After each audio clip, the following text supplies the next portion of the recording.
तो समझिए। नमस्कार फ्रेंड्स, स्टैंडर्ड 12 हिंदी मीडियम आज के दूसरे वीडियो में हम वॉइस टॉपिक आगे बढ़ाने जा रहे हैं। अलग अलग काल के मुताबिक हमें वाक्य रचना और उसके जो दृष्टांत है उसको समझने हैं। हमारा पहला काल है सिंपल प्रेजेंट टेंस यानी कि सादा वर्तमान काल। उसकी पैसिव वॉइस की जो फॉर्मूला है वो इस तरीके की है। फॉर्मूला मतलब कि वाक्य की रचना, किस तरीके से उसका वाक्य बनाया जाता है उसको फॉर्मूला बोलते हैं।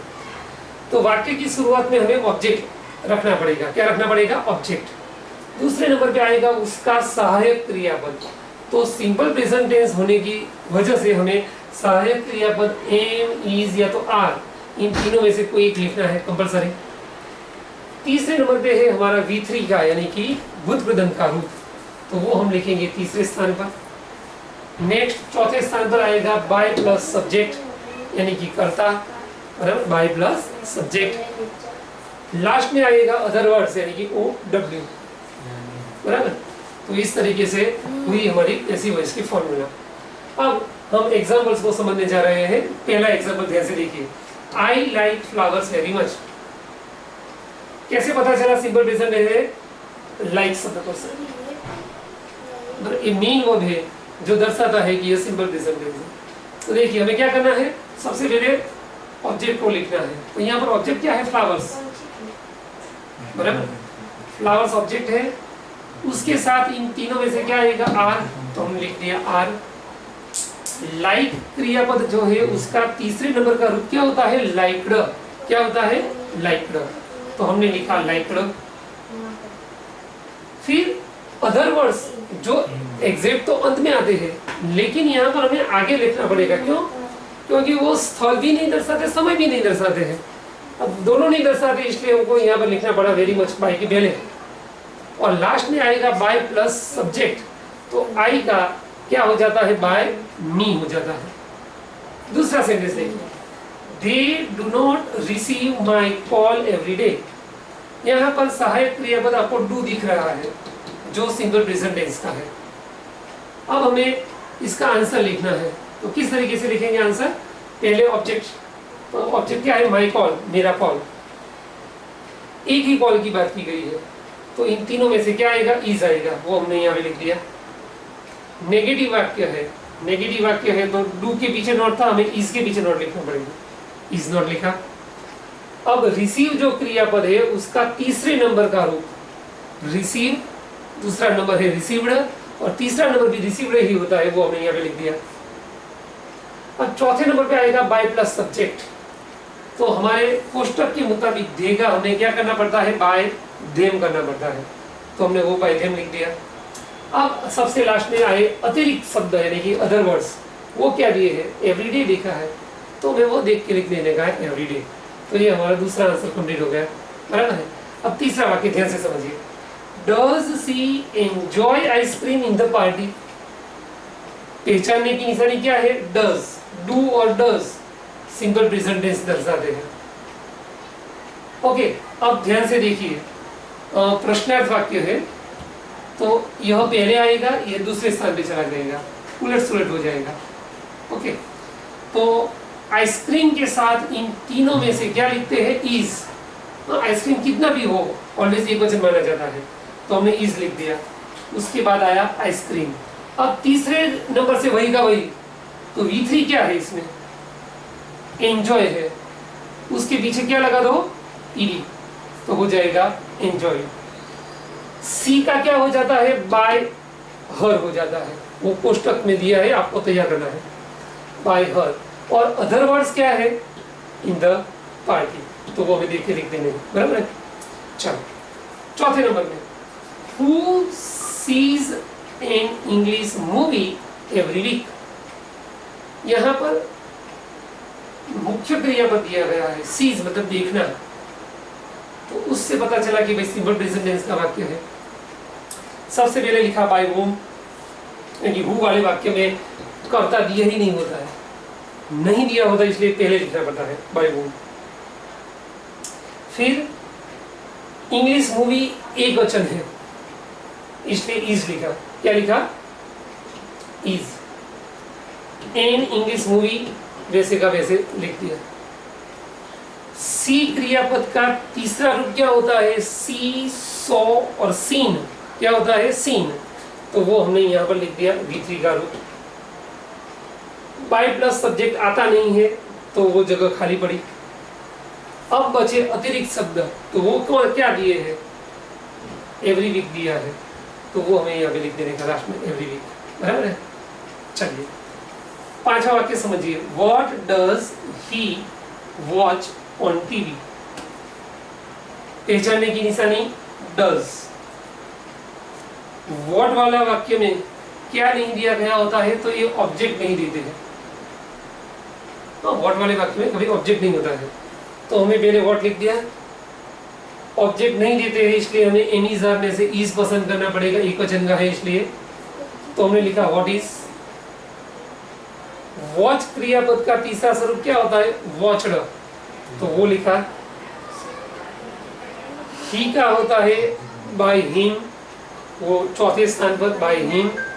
और कहां पर देखने की बात की गई है? टीवी पर, ऑन टीवी। जो अतिरिक्त शब्द है वो सबसे लास्ट में आएगा। ओके, तो यहाँ पर सिंपल पास्ट टेंस दूसरा काल शुरू करते हैं, बराबर। उसकी बेसिक वॉइस की वाक्य रचना क्या है? तो दोनों में केवल यहाँ पर आपको अलग दिखाई देगा, बाकी की वाक्य रचना सेम टू सेम है। क्या अलग है दोनों में? तो यहाँ पर ऑब्जेक्ट तो लाना है पहले, हाँ, लेकिन भूतकाल है इसलिए हम एनी जार कभी नहीं लिख सकते हैं, वॉज वर लिखना पड़ता है। क्या लिखना पड़ता है? वॉज या तो वर, तो वो आ गया। तीसरे नंबर पे नियम के मुताबिक V3, उसके बाद बाय प्लस सब्जेक्ट और सबसे लास्ट में आते हैं अदर वर्ड्स, तो वो सबसे लास्ट में है अदर वर्ड्स। इसके भी 5 वाक्य हमें पढ़ने हैं। पहला वाक्य, जय रॉट एन एसे यस्टरडे। इस वाक्य में सिंपल पास्ट टेंस कौन सा शब्द दर्शाता है? यह रॉट यानी लिखना। किसका भूतकाल है? राइट का भूतकाल है। तो इससे हमें पता चला कि भाई सिंपल पास्ट टेंस है, बराबर। ओके, चलो तो स्टार्ट करें वाक्य। ऑब्जेक्ट क्या है? एन ऐसे, निबंध। एक ही ऐसे है तो लिखा वॉज। इसका तीसरा स्वरूप राइट, रॉट, रिटर्न आ गया, रिटर्न। चौथा नंबर बाय प्लस सब्जेक्ट। किसने निबंध लिखा है? जय नाम के लड़के ने लिखा है, तो हमें यहाँ लिखना है बाय जय। और सबसे लास्ट में अदर वर्ड्स है, तो क्या है? यस्टरडे, कल लिखा था उसने, बराबर है। चलो दूसरा वाक्य, we did not get the prizes last week. पहचानने की निशानी क्या? डिड। अच्छा, एक खास मिक्सअप ना हो जाए, यहाँ पर डू और डज आते हैं सिंपल प्रेजेंट टेंस में, और यहाँ केवल एक ही आता है, क्या? डिड आता है। ओके, चलिए ऑब्जेक्ट क्या है? The prizes. बहुत सारे प्राइजेस की बात की गई है इसलिए वर लिखना पड़ेगा, द प्राइजेस वर। नेगेटिव वाक्य है तो नॉट लिख दो, बराबर। गेट का V3 होता है गॉट। क्या होता है? गॉट, वो लिखा। फिर आया बाय प्लस सब्जेक्ट, तो वहां पर बाय प्लस सब्जेक्ट में हम क्या करेंगे?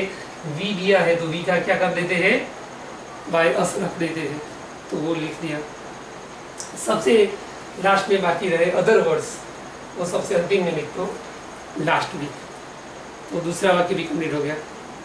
तीसरा वाक्य, did you drive your car very fast? क्या आप अपनी कार बहुत फास्ट चलाते हो, बहुत तेजी से चलाते हो? पहचानने की निशानी है डिड, बराबर है। चलिए सबसे पहले हमें सहायक क्रियापद लिखना है, क्योंकि प्रश्नार्थ वाक्य पहले आएगा, ऑब्जेक्ट दूसरे स्थान पे जाएगा। ऑब्जेक्ट क्या है? Your car.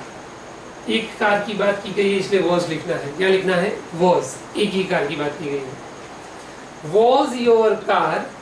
अब आया V3, तो ड्राइव यानी चलाना, उसका सेकंड नंबर का रूप होता है ड्रॉ, और हमें तीसरे नंबर का रूप लिखना है, वो होता है ड्रिवन। क्या होता है? ड्रिवन। वेरी फास्ट, वो एडजेक्टिव दर्शाते हैं इसलिए उसको बाय के पहले लिखिए, वेरी फास्ट, बड़ी तेजी से, बहुत तेजी से। और सबसे लास्ट में आएगा बाय प्लस सब्जेक्ट, तो यहाँ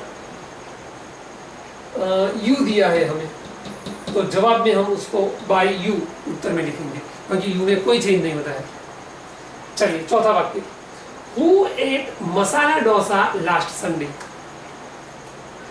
एट यानी खाना खाया भूतकाल में, तो वो भूतकाल हो गया, ईट का पास्ट टेंस है। हु वाले वाक्य में सब्जेक्ट नहीं दिया गया होता है, तो सब्जेक्ट नहीं जैसे इसमें हम आगे क्या लिखते हैं, बाय हुम लिख देते हैं, बराबर। मसाला डोसा एक ही खाने की चीज हुई, चाहे हम कितने खाए, लेकिन वानगी तो एक हुई ना, तो हमें वॉज लिखना पड़ेगा। क्या लिखना पड़ेगा, वॉज। फिर ऑब्जेक्ट मसाला डोसा है, उसको लिख दो। अब आया V3, तो ईट एट ईटन, क्या याद रखना है, ईट, दूसरे नंबर में एट, और जो तीसरा आंसर लिखना है वो है ईटन, वो लिख दिया वहां पे। यह दिया नहीं है तो जाने दो उसको। अब क्या बचे, अदर वर्ड्स। तो यहाँ अदर वर्ड्स क्या है, तो अदर वर्ड्स हमें दिया है पिछले संडे, लास्ट संडे। चलो पांचवा वाक्य, where did you buy your new clothes. आप अपने नए कपड़े कहां से खरीदते हो। डीड पहचानने की निशानी, सबसे पहले वेयर का वेयर लिख दो, फिर प्रश्न है इसलिए पहले ही आएगा, दूसरे नंबर पे ही जाएगा।